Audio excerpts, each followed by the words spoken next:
નમસ્કાર દર્શક મિત્રો, હું છું રૂપલ વણિચિયા. સંપૂર્ણ ન્યૂઝમાં આપનું સ્વાગત છે. રાજ્યના કેબિનેટ મંત્રી શ્રી બનાસકાંઠા પ્રભારી મંત્રી બલવંતસિંહ રાજપૂતના અધ્યક્ષસ્થાને આજરોજ પાલનપુર કલેક્ટર કચેરી સભાખંડ ખાતે વર્ષ 2025-26ની જિલ્લા આયોજન મંડળની બેઠક યોજાઈ હતી.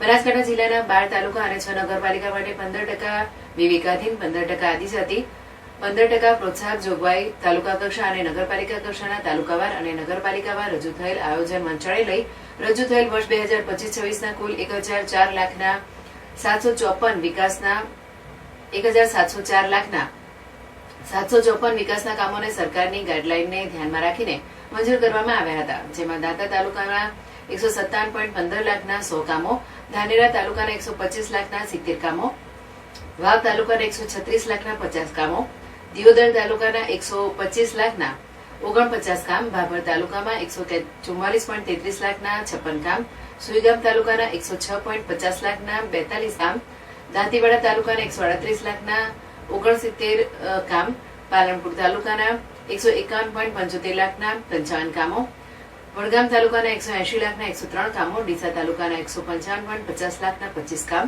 કાંકરેજ તાલુકાના 150 લાખના 49 કામો સાથે 15% વિવેકાધીન જોગવાઈ હેઠળ જિલ્લાની 6 નગરપાલિકાના રૂપિયા 163.86 લાખના કુલ 24 કામ મંજૂર કરાયા હતા. જેમાં ડીસા, થરાદ, ધાનેરા, પાલનપુર અને ભાભર નગરપાલિકાના વિકાસ કાર્યોનો સમાવેશ થાય છે.